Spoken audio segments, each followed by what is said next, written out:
Ahli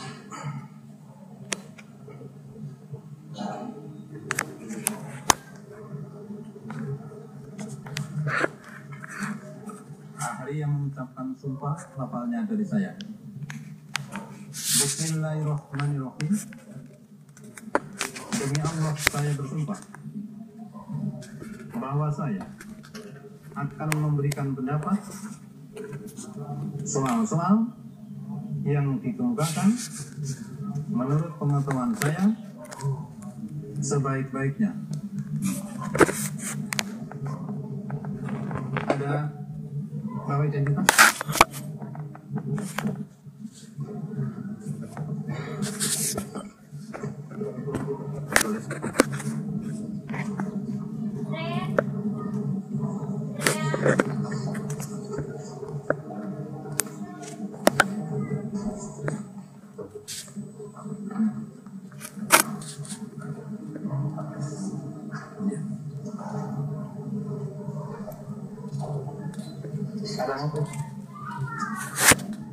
Tidak, dari protokol cukup ya.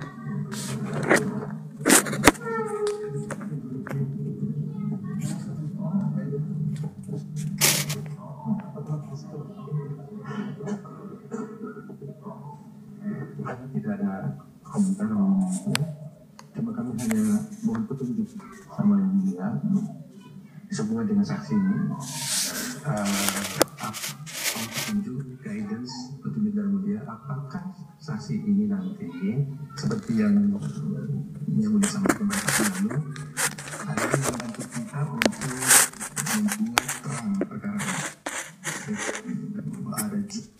ada atau apakah juga saksi ini diperkenankan untuk mengomentari atau pendapat tentang CCTV itu sendiri.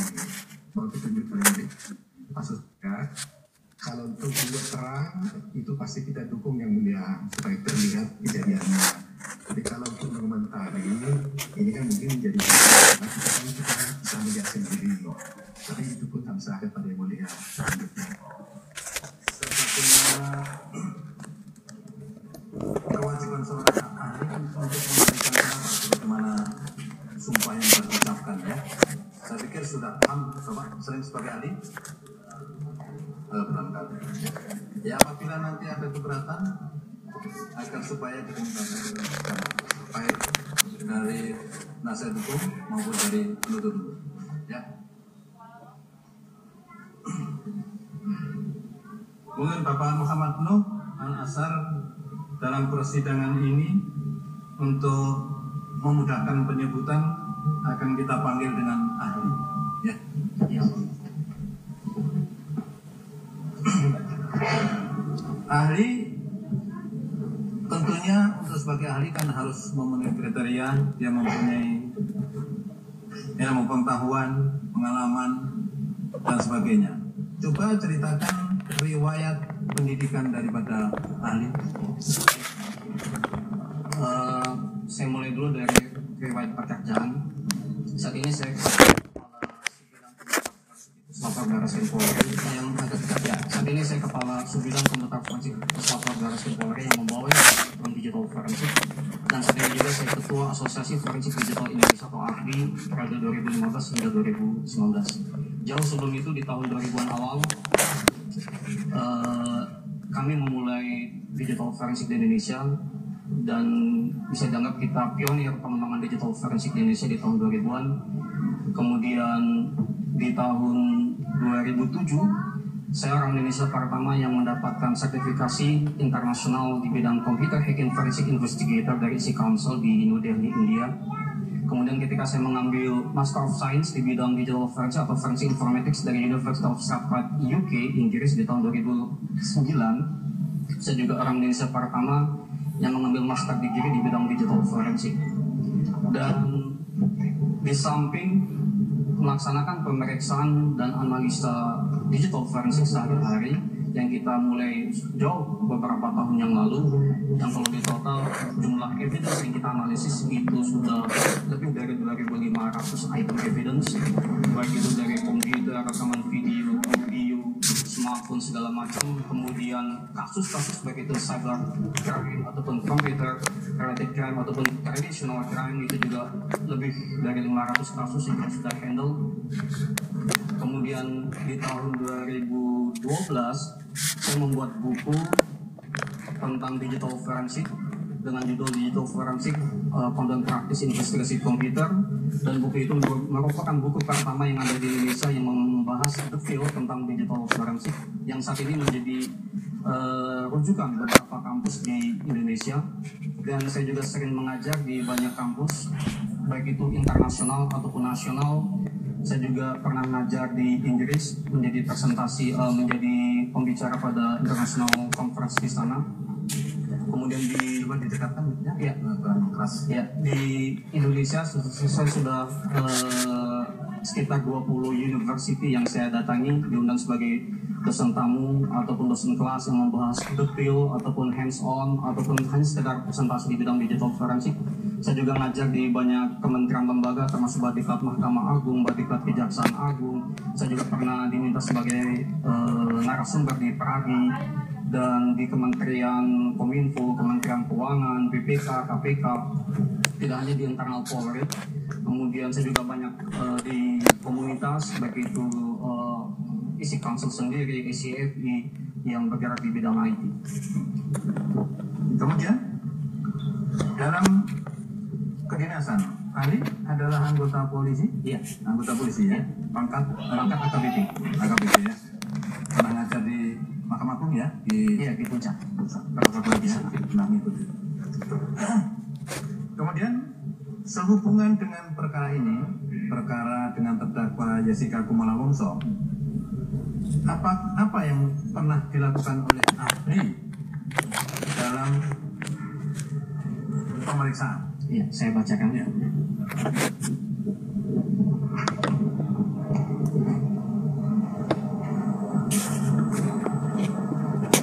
Saya akan bacakan karena saya tidak hafal terlalu banyak itu dan saya tidak baca.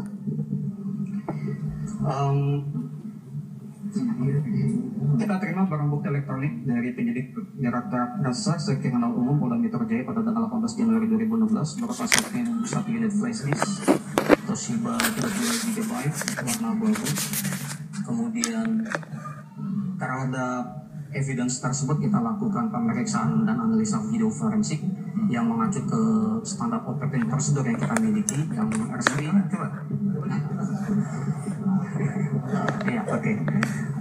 Pelan-pelan ya. Oh ya, oke. Barang bukti elektronik yang kita terima dari penyidik Direktorat Reserse Kriminal Umum Polda Metro Jaya pada tanggal 18 Januari 2016 berupa satu unit flash disk Toshiba 32 GB. Kemudian terhadap flash disk tersebut kita lakukan pemeriksaan dan analisa video forensik yang mengacu standar operating prosedur yang kita miliki. Oh ya, ya, oke. Jadi saat ahli pernah memeriksa satu unit flash disk ya? Iya. Toshiba, ya, Toshiba 32 GB. Ya. Terhadap flash disk tersebut kita lakukan pemeriksaan dan analisa video forensik yang mengacu ke standar operating prosedur yang kita miliki yang disahkan resmi oleh Peraturan Kapus Latar Barreskrim Polri Nomor 1 Tahun 2014. Ya. Dan artinya begini maksudnya, bahwa flash disk yang ahli periksa di dalam laboratorium itu di-star ya? Waktu itu di-star ya gambarnya ya? Iya. Nah, mungkin untuk lebih jelas dan supaya terkait antara keterangan atau pendapat ahli dengan gambar yang pada waktu itu apakah dianalisa, diperiksa atau dijadikan pendapat ahli, akan kita setelkan dulu lah, supaya ya nyambung.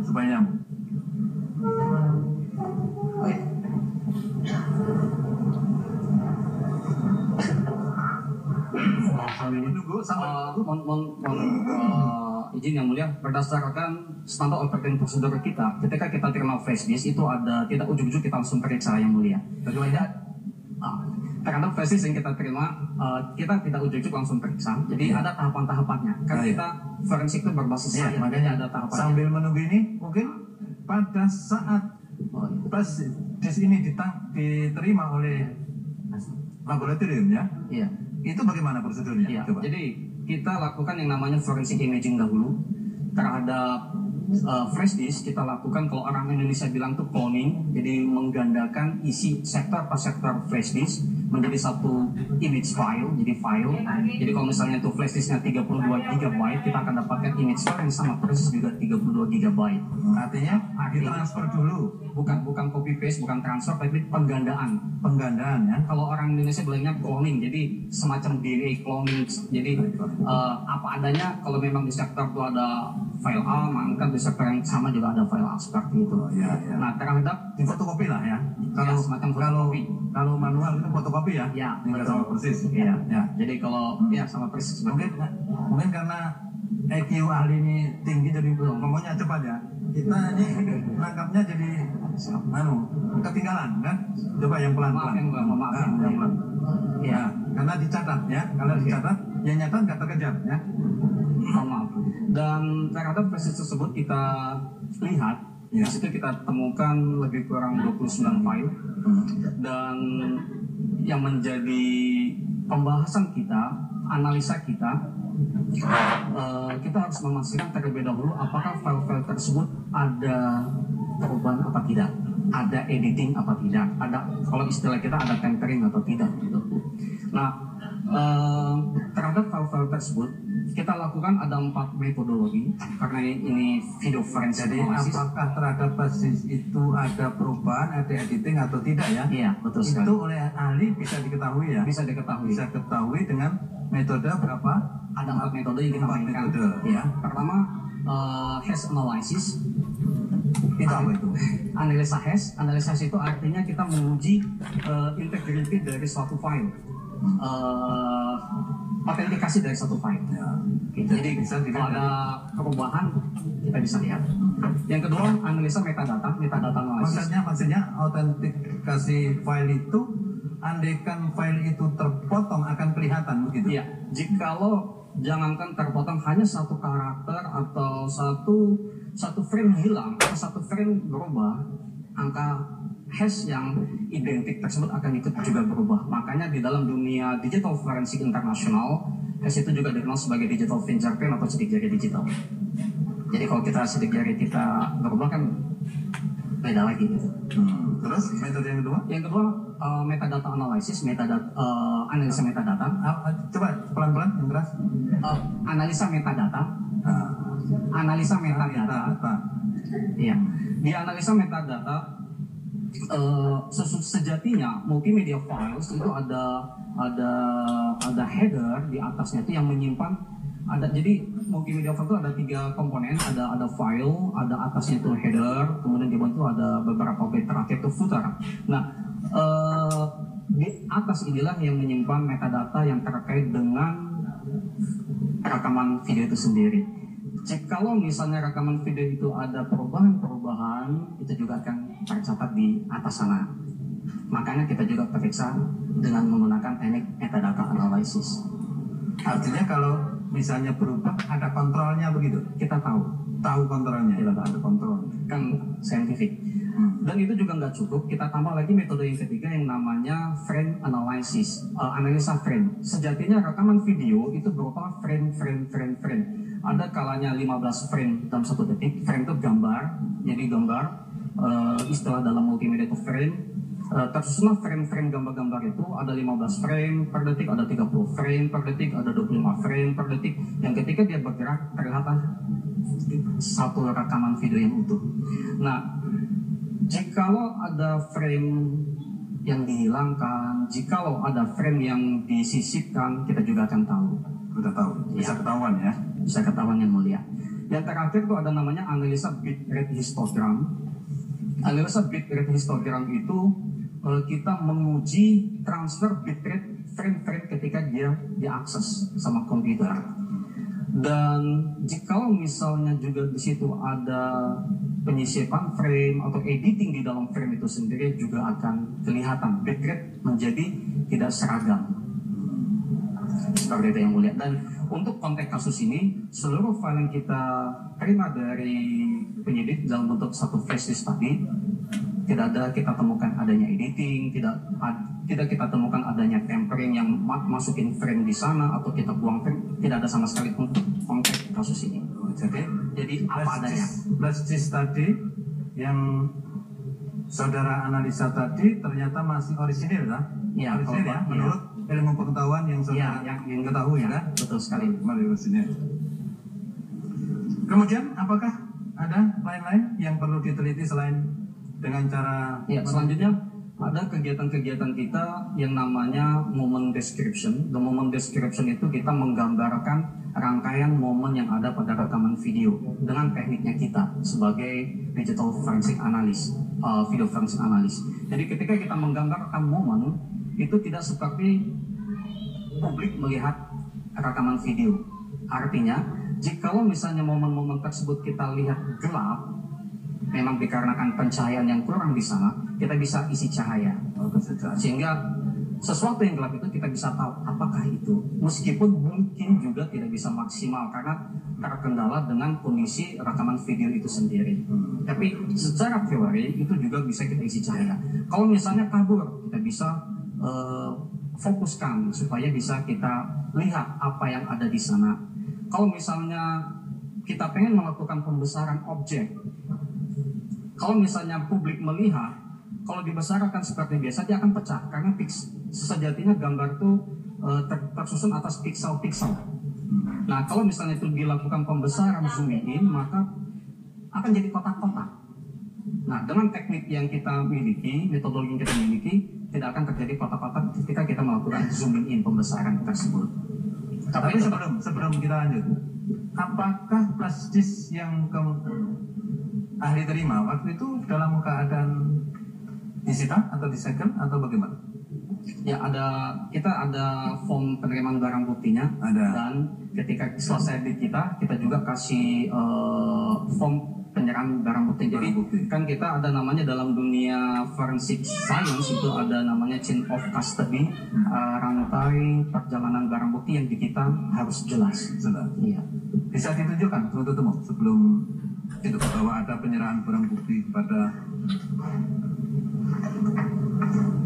penyidik waktu itu disita atau digandakan dan sebagainya sebelum kita lanjut pada penilaian gambar.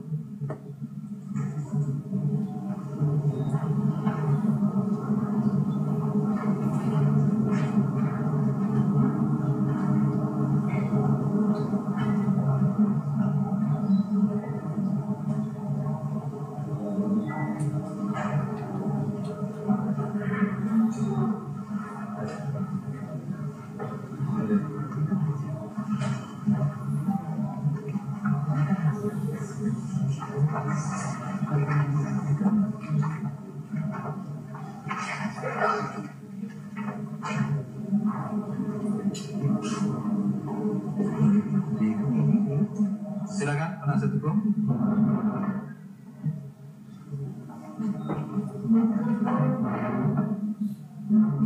Apa itu?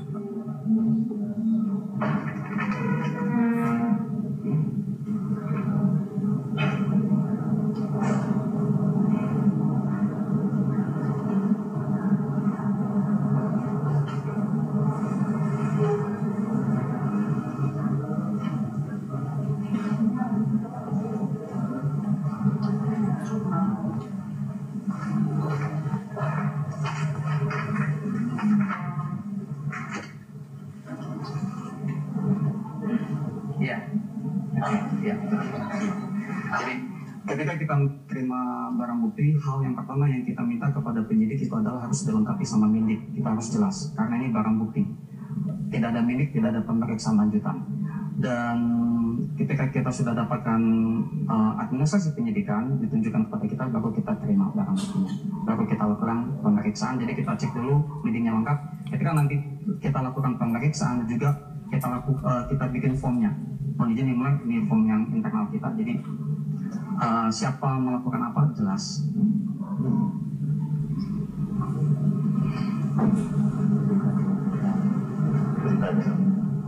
Iya.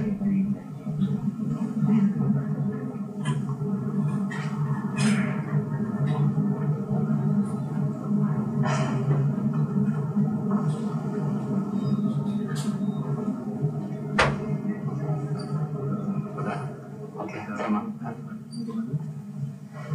Bagaimana di Ya, di situ juga ada. Itu Mana berita di berita acaranya? penyerahan pelabuhan, ya, Di berita acara penyerahan pesanan penyegelan barang. Jadi sesuai SOP kita ada pembungkusan dan penyegelan barang bukti, dibungkus menjadi jelas, termasuk juga ada keharusan ada labeling tentang adanya, kemudian kita ada form di internal web kita yang harus kita datangi. penyerahan dari berita dalam Ya, kalau di internal kita form.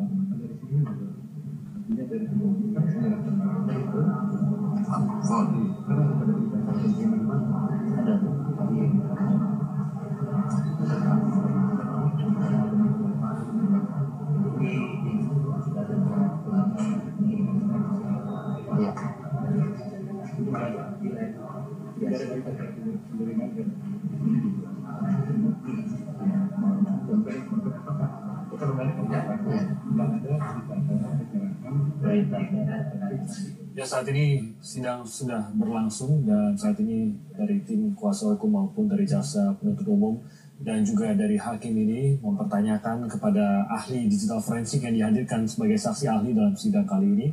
Tadi sempat ditanyakan mengenai keahliannya, lalu apa saja yang sudah dikerjakan, bidangnya dan lain-lain, lalu mulai merujuk kepada barang bukti yang diselidiki atau dianalisa oleh ahli.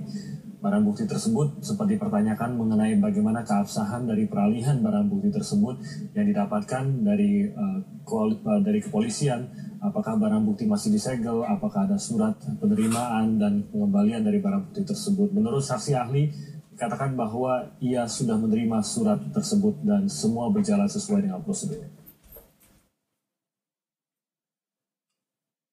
Saksi ahli akan kita lanjutkan setelah jeda, tetap bersama kami di Breaking News Kompas TV.